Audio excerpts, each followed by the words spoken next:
Hello, friends. How's it going? What's going on? Hey. So, Curlyheads. What's up? Curlyheads are back. Legacy, it's your first time in the Graham Radio headquarters. Legacy, how are y'all doing? Doing good. Great. Thank you for having us. Of course. So, Legacy consists of Kyle and Chance, and the Curlyheads bring them to the studio, and behind the scenes, you guys, Goat. Curlyheads, don't get too embarrassed by Fucking this. boys right but they were telling me Legends right how amazing at producing you guys are. They said that you guys are ID machines. Thank you. I appreciate you guys. Thank you. Yeah, Justin is staring at me boys. like Justin's staring at me like shut the fuck up, Grant. Like, yeah, but no, I've checked out your music and I mean it's fantastic, of course, and it's heavier than most of the events that are happening in Tampa. Like most of the music that happens here, which I love minimal. Mm-hmm. I love minimal tech house, and it's that's what's popping. But then again, let me rephrase. A lot of different things are popping right now, and you guys are throwing an awesome event pretty soon. Yeah, we are. Yeah, and so let's chat about it. So, Overdrive. What exactly is Overdrive? What's going on? I know I'm on the lineup, which is extremely exciting. So, talk to me about it. Yeah, it's Overdrive events coming March 1st. It's going to be a crazy show. Basically, we just wanted to create an event where local producers can get together and just have a good time. No circuit of doing this or that to get a certain slot. It's just come to Rage, 10 to 4, be there March 1st.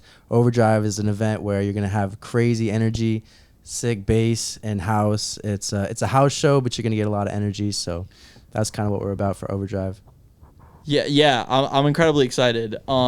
Because before the podcast, we were chatting about how a lot of the events in Tampa, like they don't have the type of style that sort of like you guys are going for at this event, right? Yeah, that's right. True. So like sort of define that style, like define the genre of music that people are going to hear when they're like when they're at this Overdrive event, which by the way is at the Outpost, between like the primetime hours, like 2 to 4. What type of vibe are they gonna experience? I would say it's still like tech house at the end of the day, but it's going to be a little bit heavier, more bass. When you say bass, you're not saying bass music. Not bass music, Right, but just right. like More heavier bass heavy. sublines, not just like minimal sub. It's going to hit a lot harder. Right. Like more in your face kind of music, Yeah. And that's Balenci. So I want to hear about Legacy. We've the Curlyheads are no stranger to the Graham Radio content, but Legacy, it's your first time here. So are you guys from Tampa or where are you guys from? I'm from Naples, born and raised. But, we moved out to LA for a couple of years, lived out there. So. And was that in the pursuit of music? Yeah, it was. Okay, so did Legacy start in LA? I would say we started in Florida. Okay. We started out, playing little clubs here and there. We opened for Borgore back in the day at Club Cinema. RIP. Oh my God! RIP Club Cinema. Wow, no, I'm not even kidding. I saw Borgore at Club Cinema. Yeah, so you probably Wait. might have seen us. Yeah. Well, this is like back in the day. This is like yeah. 2013. Yeah, for real. Yeah, we've been doing it for a while. Some old heads. We took a little like hiatus. What are you guys like? 27, 28? Yeah. 28. Yeah. 28. Okay, yeah, me too. That's so funny. Mm-hmm. Wait, like I literally saw Borgore at Club Cinema in South Florida when I was like in high school, 18 or 19 years old. Full circle moment right here.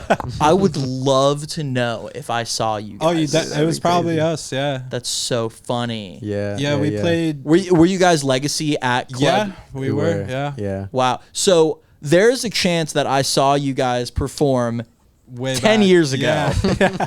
Wow.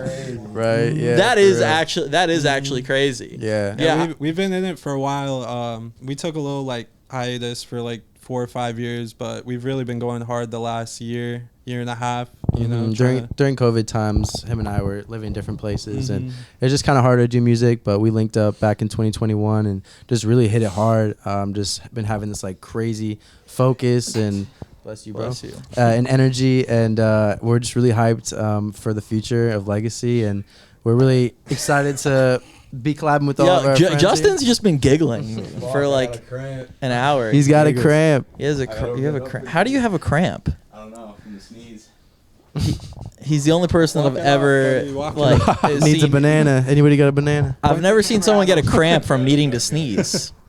Oh, he's sitting back down. Cramps. I think this is a Graham Radio first. You're looking pretty jacked, bro. You're getting bigger. I swear, since the last time I saw you. Yeah, dude, you look great. Yeah. You know. Let's go. Hey, you know. Yeah, I know. The big dog.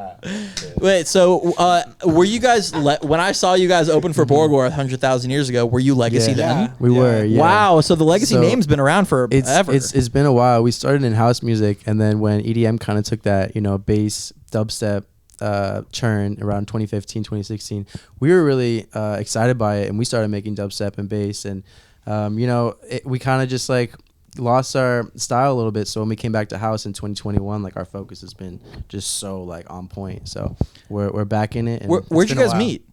We met Naples, our High hometown. school. In high school. Okay, Yeah. cool. Nice.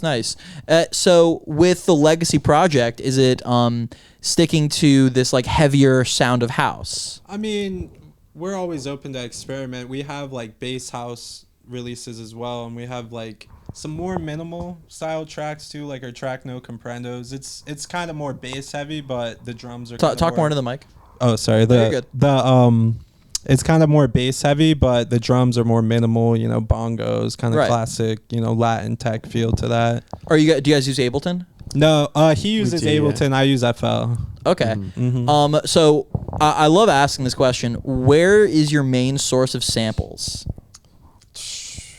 Probably Splice. Probably Splice. Everybody, I know it's a lot of it's Splice. Have you ever picked up a sample from somewhere that's like somewhere random that? Of course. Yeah, YouTube, There's rip YouTube. A lot of oldies acapellas. ripping, and samples, acapellas, like get it from all over. But ever since Splice was created, it's just like, I hate to hop on the bandwagon, but it's just like so easy, and every time is everything, and if you can save time producing, like Now they have the Splice bridge. You just fucking Yeah. throw it in key. It plays in your song. It's already in BPM. It's too easy nowadays. Since I've been producing for like a year-ish.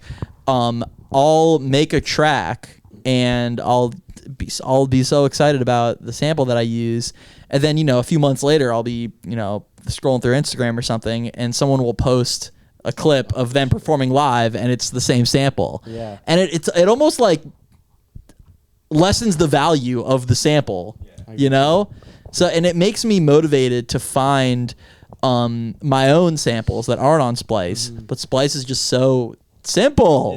Yeah. It's Splice is good for everything except for vocals, in my opinion. What do you mean by that? Like the vocals, like they're so corny. Some of them, like I can't even listen to half of them like more than once. Oh, yeah, actually, I totally feel you. They're so bad. Some of them. There's some gems though. Yeah, exactly. Occasionally you'll find a gem. If you dig, you could find something good. But like, if you go to the ones that are right at the top when you search vocals, like they're awful, man. Or they've been used by a big DJ, Right. yeah. Hey, but look at Eli Brown, man. Like half his tracks are from Splice, and he's Actually? making them hit. Yeah, almost every vocal he's used is just a, typical fucking Splice vocal sample. Nothing crazy. Wow. So So John Summit too. A lot of John Summit's earlier stuff were just little Splice vocals, not even pitched or anything, just yeah, thrown in there. I guess it's not the shoes, it's the player. What I mean? Yeah. Sure. It's about how you use it, And I've like actually used like shitty vocal samples and got them to work and actually sound good before too. What's like one of your favorite plugins that you use that a lot of people might not know about?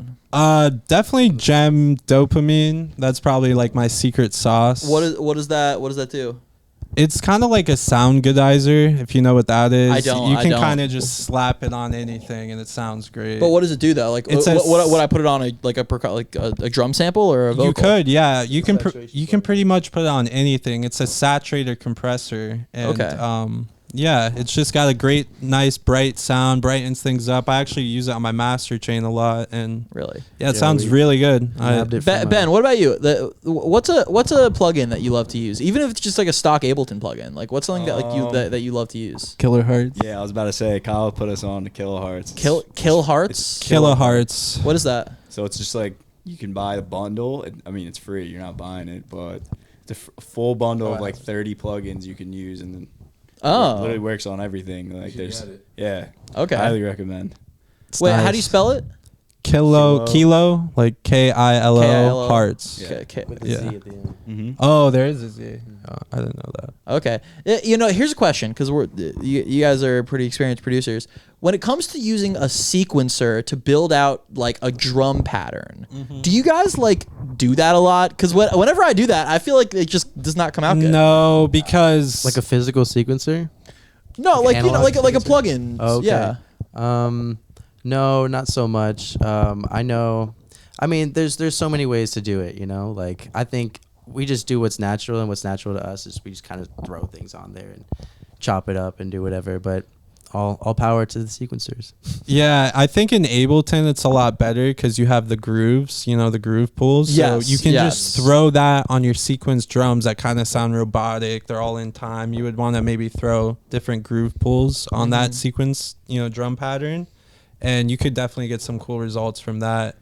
Have you ever thought about doing a project in another genre? Yeah, we were actually considering that since we come from bass music and trap music, maybe like eventually starting like some heavier stuff. We have some dope unreleased. Yeah, we have some dubstep music. crazy. Really? Yeah, Yeah, dubstep. heavy bass, Yeah, dubstep but music. But Legacy later. is definitely just more house based, and we do want to experiment with like more minimal stuff. We do have some minimal tracks we haven't really like put out or showed anyone, but Okay. we also have some crazy bass house like heavy hitters, like abstract style stuff. What? So Legacy is a really interesting name. Yeah. Why? How did you come to name your duo Legacy? It's actually a funny story. Wait, hold on. Wait. Do me a favor. You can't hear it because I have headphones on. But whenever you scratch the mic, Oh, okay. I can. Yeah, like I can hear it. Yeah. Yeah. All good though. All good. Yeah. Just edit that out. No, but yeah. Continue. But yeah, our name actually just started as like an inside joke back in the day, back in high school. We drove really far to this party in the middle of nowhere, and it was on this street called Legacy.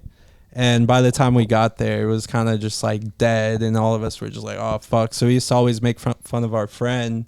Anytime we would go to a party, we'd be like, oh, Legacy, let's go. And just like, it was a dumb inside joke. And then one day we're like, oh, what name should we choose? We're like, fuck it, Legacy. Because we used to always say it like as a joke, Right. just like, oh, Legacy.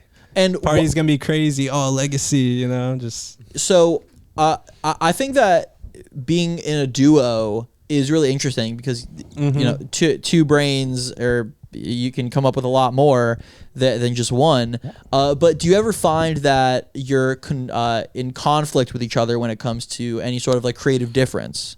No, Not really. I feel like we usually work through anything like that, but I think it helps definitely. You have 2 years to hear Right. any final bounce. He has really good opinions. He gives me great ideas, and he even makes a lot of the tracks, starts them out, and then I'll finish them up. So Really? yeah. Okay. Yeah, I think Same thing with us. Yeah, I think when it comes to working with another person, it's nice to be able to bounce off ideas, and having similar tastes is the biggest thing. Like the reason why we never conflict on ideas is because our taste is like just so like on point with each other. Then it's rare that he'll make something that I won't like, and vice versa. Vice versa, yeah. And what's like a dream venue for Legacy? Definitely space for me. Yeah. No, same. Yeah, I agree. I would love to play space. But definitely like any Insomniac festival or big festival of that nature, just like all kind of similar style to what we make, along with the Curlyheads back to back. Let's Right. go. Yeah. I mean, yeah, like I feel like people 10 years from now will be listening to this interview like, oh my gosh, I can't believe 10 years ago they were talking about Insomniac events. Now I'm at an Overdrive festival. Let's go. Yeah, I That's gonna be mean, sick. hope that's so. the plan. Yeah. So speaking of, Overdrive is about to have their first ever event That's right. Yes, sir. in Tampa, Florida, at the Outpost, and I'm on the lineup. I'm direct support for Curlyheads. Mm-hmm. Yes, sir. You got a great set time. Yeah, I'm saying. Yeah, it's gonna be awesome. Yeah, and so I'll just ask you guys. So a common question that I ask people when they come on when they come on for an interview is like, what advice would you give to people who are opening for other artists? And the general advice probably the best advice, the best advice that I've been given when it comes to opening for artists is don't overshadow the artist, but also you have to be unique to your own style. So the plan, and this is a little bit ironic because we've been talking about the difference between minimal and like heavier house. My plan is to play some minimal. My plan is to really prime the stage for minimal and get everyone ready for like a heavier set. Mm-hmm. Yeah. No, Yeah, I think definitely. that would be great too. You Yeah. know, you don't want to just like push it all night. You know, Right. We're gonna give them a little break, and then we're gonna end it off pretty hard. Yeah, like I want to give people a good vibe and really set the stage for you guys. I want you guys to shine. Mm-hmm. That's extremely important. And it's like I feel like a lot of openers they might not recognize that as the opener, it's not necessarily your show. It's not your time to, like, if Graham Radio was having an event and you guys were like, support for like the Graham Radio event, like I would want you guys to play heavier tracks because that's like what you do, but I wouldn't want you guys to play like heavy guitar solos and stuff like that, Yeah. I think like if you're a producer and you're opening, it's okay to play songs that you've made personally. Totally. And it doesn't matter about outshining people because that's how you're gonna get a lot of good exposure. Playing your tracks, like people are gonna come up to you after the show. Oh, what song was that? Oh, it was actually my song. It's good exposure. So I would say openers just make your own music and keep playing that. Yeah. Yes. Yes. I 100%. Absolutely. I'm really excited for the event. Yeah, I'm That's gonna be super sick. excited. I think it's gonna be a really good event. I think everyone's gonna kill it. I think you're gonna kill it. I'm hyped. And I know these guys are gonna kill it. You know that. Yeah. We going hard. But I just want to We're- say I'm excited to see them throw down their side Same. because it's gonna be all original music. Yeah, Yeah, I let's wouldn't say all original, but we're sneaking a good amount of our songs in there for A lot of sure. bangers in there, Yeah, for sure. some Yeah. unreleased. We're gonna play our collab with No Thanks. It's coming out on House Call. There's no set date on that yet, but that's gonna be a sick track. Definitely hyped to play that. Yeah. And speaking of collabs, you guys are coming out with a collab pretty Yep. soon. Yes, Yep. sir. Yeah. What's it called? It is called Bounce. It's called Bounce. Yep. Okay. We played it out at the Ritz Boiler Room. Definitely got a good reaction. So I'm excited for it, man. That's like our favorite track that we've ever made. So. Oh man, yeah, it hits hard and it's definitely a different vibe. The track progresses. It's super original. The track starts out a little softer in the middle. It kind of goes from like techno to more bass house, and then the last drop is like heavy hitting, just trap. So So when it comes to the actual collaboration of Curlyheads and Legacy, how did that work when it came to making that track? Were you guys all in the studio together? Were you guys sending each other Ableton files? How exactly did that come together? it actually started as another song called Fall. And we had some female vocals on there, and it was a good track, but it kind of just died out. It fizzled out for us, and we were like, you know what? We put a lot of work into this track. Let's try to revive it. Let's just rework it. We reworked it, and it turned into Bounce, and was a completely different vibe. It started out as just like Completely different. completely different. It started out as like kind of more chill house vibe, Like you know? deep house ish. Yeah, kind of deep house, and it turned into like a big fucking bass house Monster. track. Yeah. Can I cuss? Yeah. Oh yeah. Of course you can cuss. I feel bad every time I drop the F-bomb. Like, fuck. No, bro, you're good. Nice. Well, I feel like we've hit all the main points that we wanted to chat about. Yeah. Right? Yeah. Covered a good amount. Yeah, nice. Okay, so we have a cool event coming up out at the Outpost, March 1st. I'm very excited. Yeah. I'm just excited. I love DJing. I'm just excited to DJ. Yeah. We haven't DJed a lot recently, so I'm definitely excited. I mean, dude, I don't think that's a bad sign, man. That means you're busy in the studio. Exactly. Or at least That's all that's we've what it been should doing. mean. Yeah. working on music and stuff. So I'm hyped to show what we've been working on. Yeah, absolutely. All right, friends. Signing out. So everyone say goodbye. Awesome. Take Bye, care. Sam. Thank you. Thanks for having us. Yes. Also, shout out to Balenci, who's currently here. Shout out Balenci. Thank you. Hey. I'm Oh, hyped- I'm wait. hyped for your set too, dude. It's like one more UK thing. Garage, right? Happy birthday to Justin. Oh, happy birthday to Justin. Hell yeah. Hell yeah. Hey, happy birthday, buddy. Wait, but there is actually one more thing that we didn't talk about. The video that we made. Oh. Yeah. Yeah. That was so fun. Here, Balenci, get like Pull up. grab a mic. Grab a mic. Come in here, buddy. Yeah, take a seat. Where do I sit? On his lap. Yeah, I wanted to get Balenci in this because he was also in the video and he was there for the filming. So we filmed a video for the Curlyheads track "Energy," Yes, sir. and shout out to Sick track. Sick track. Shout out to Jeff. Here, wait. Don't like scratch the mic. Like just hold it. There you go. And shout out to Jeff. What's his name? Yeah. So you guys Goat. hit me up and said that you wanted me to be in a video, and you wanted me to play a cop. Yep. And I mean, Justin, you can explain it because I feel like it was your idea, but you didn't really have an idea. Yeah. Right. So I mean, Ben kind of called me earlier in the day with the idea. It wasn't like originally my idea, but it was such like a last minute thing too, because like we wanted to get costumes and shit. We went to Party City, and there was nothing there, so we kind of had to improvise because that was the only time that Jeff could film for us. And yeah, when we got to where we were going to film at, we had no clue what we were doing. Like it was kind of just. You guys called me and you said, "Hey, you're gonna play a cop," and I'm like, "What are we doing?" You're Yeah. like, I'm not totally sure. We're just gonna have you chasing us. I'm like, But yeah, okay. So like the whole cop thing, that was Ben's idea, and like earlier that day, you posted that tuna fish. Yeah. Because I made a whole YouTube video about the Subway tuna fish lawsuit and how a judge ruled that it is tuna. Yep. Which is So- which is incredibly exciting. I just did the pan Oh, shit. sound.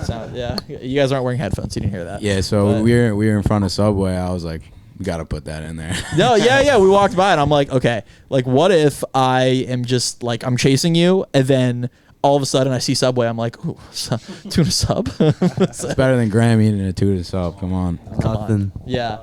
No. Weird. How deep Like- is the tuna sub lore gonna get for Graham Radio, guys?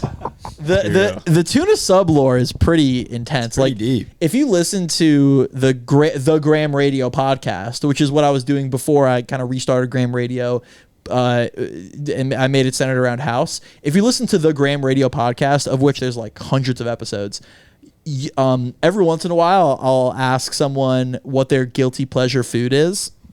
And from the beginning of the podcast, mine was always the tuna sub from Subway. And Let's go. Thank you. And Tuna sub. the thing with that answer is that it's 100% true. I have my entire life. I remember going to Blimpie, which is like not a place that exists anymore. And like Blimpie consisted of it was a Subway mixed with a Dunkin' Donuts. But it was like, you walk in and it's like Subway is right there and Dunkin' Donuts is right there. And I would always get the tuna. Even at other sub places, I would always get, even at Quiznos, I would get the tuna. In college, there was this great breakfast spot called Bagel. I would get the tuna melt. My mom has always made me Healthy boy. tuna. What, huh? Healthy boy. Yeah. I mean, I'm a big tuna guy. Nice. Yeah. Have you had the tuna sub from Subway? Yeah, of course. What are your thoughts on it? It's okay. I wouldn't say it's like amazing, but Okay, I'm a big fan. Oh, shit. So I'll just say this for everyone listening and you guys here. This is my order. This is my tuna sub order. So white bread, mayo, tuna, Yeah. onions, Extra onions. yes, you I know, remember you text me. yes, Remember? I I got that sandwich in the video. yes, Yes. like extra onions, and then they're like, they scoop on a few more onions. I'm like, no, extra onions. I want a lot more onions. The big spoon. The big spoon. Let's go. Lettuce, salt and pepper, oil, sometimes vinegar, but usually no vinegar, but oil. And the sweet onion sauce. So extra onions and the sweet onion sauce. I like to throw the spinach leaves on mine sometimes. The spinach leaves are yummy. And then so you get it, and then I will either get salt and pepper or not salt and pepper. Sorry, I will either get the oil and vinegar chips or the sour cream and onion chips. Yeah, they And didn't have your chips that time, right? I remember, yeah. And you put the chips on the sub and you crunch it up, and any guesses for the drink that I always get? Any guesses? Sprite, Nope. Coke, Nope. Dr. Pepper. Nope. orange Fanta. soda. Nope. Come on. Pepsi? Nope. Water. Pib. Nope. Wait. What kind of drink is Pib? It's like kind of it's kind of like Dr. Pepper. It's like a root beer, knockoff root brand. Root beer. Yeah. Pib root I beer? thought it's like Dr. Pepper. Like Yeah. No. knockoff. Pib is more Dr. Pepper. Yeah. Pib is more Dr. Pepper. But my drink is my drink of choice is root beer. You know, here's a weird Root question. beer is great, man. Here's a weird question. You go out to a bar, and someone's scratching the fucking microphone. I can just tell. Someone's scratching it. Whatever. Just hold. Yeah. Just try not to move the microphone. Here's a weird question. You go out to a bar, you get a whiskey Coke, you get a Sprite and tequila, whatever. Why don't bars have things with root beer? Like what drink? That is true, man. Whiskey or root beer. It's probably pretty good. A whiskey root beer would be good. But no bar ever has root beer, you know? But why not? I know, right? It's great. Yeah, root beer's great. I feel like Good question. Yeah, why? The gun. huh? I don't think they buy like the. You have a gun? No. Guys. The bar gun. Like that has. No, I know. Ben has a gun. I saw something that root beer has no marketing. If you think about it, there's no promo or commercials for root beer. Kind of like a Lamborghini. Yeah, it's No like marketing. Sprite and Coke. They got commercials, but root beer, they're chilling. I wonder. There's no war. I wonder why. No, I've seen I feel like I've seen A&W Really? commercials. Actually, maybe. Nah, maybe for the restaurant or something. I don't think so. Also, what do they sell at an A&W restaurant? Is it like an Arby's? Drugs. Drugs? Yeah, right.